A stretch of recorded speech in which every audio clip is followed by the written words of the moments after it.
What was worst time to be alive in history? In the fall of 1347, 12 ships arrived at the Italian port of Messina carrying desirable trade goods from the Black Sea region, as well as another, much less desirable cargo, the bubonic plague. Onlookers were horrified to find that most of the sailors on board these ships were deceased, and the rest were gravely ill, covered in disgusting black boils that were oozing blood and pus. Authorities quickly banished the ships from port, but it was too late. The incredibly contagious disease quickly ripped through the city, and eventually, throughout all of Europe. All across the continents, people were struck with horrible symptoms, first, painfully swollen lymph nodes and grotesque boils, quickly followed by fever and chills, heaving and diarrhea, and debilitating aches and pains. Perhaps mercifully, demise would quickly follow the onset of symptoms for most people who caught the dreaded disease. People in the 14th century had no clue about how diseases spread, making containing the plague next to impossible.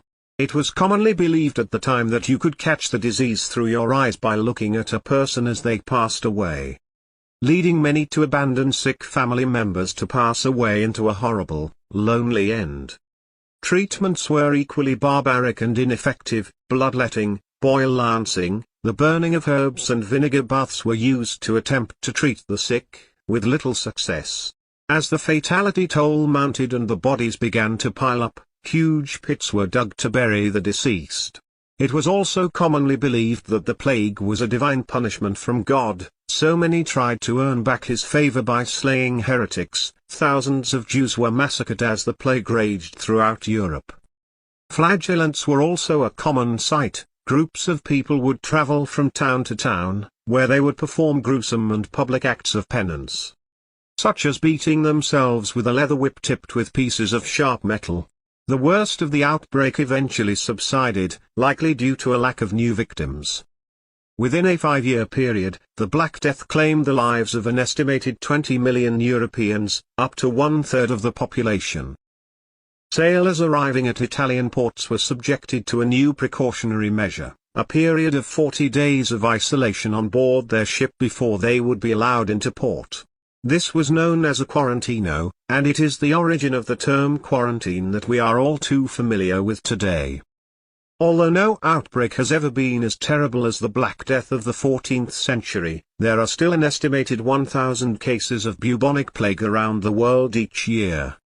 Plagues may be terrifyingly effective at slaying humans, but we don't need the help of Mother Nature to destroy one another. Humans had been fighting each other since the dawn of time. War itself was nothing new, but this particular war was unlike any that had come before it. New military technologies and strategies led to unprecedented death and carnage, and forever changed the face of war during this worst time to be alive.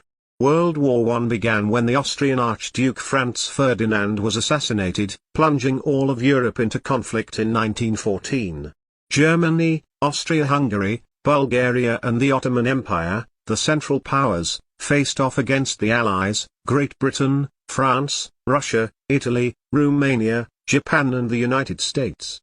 The violence began almost immediately, with German forces marching through Belgium and into France, leaving a trail of destruction in their wake. Once the Germans came face to face with Allied forces in France, both sides dug in, literally. They each built mazes of long, narrow trenches that marked the landscape like a jagged scar along the Western Front, and hunkered down to fight brutal, bloody trench warfare. Life in the trenches was miserable.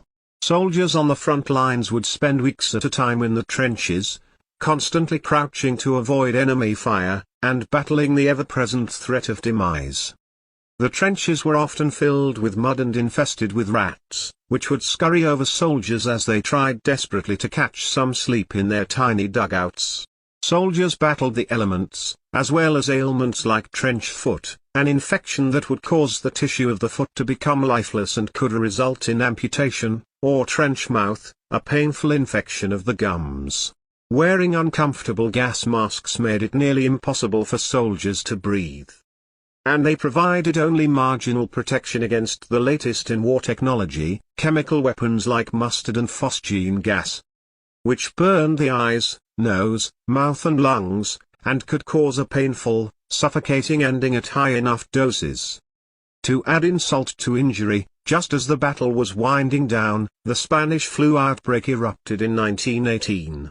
The lethal and extremely contagious flu virus spread quickly through the front, the hospitals and military supply lines, eventually spreading through the entire globe and killing anywhere between 20 and 50 million more people who had just lived through a brutal battle.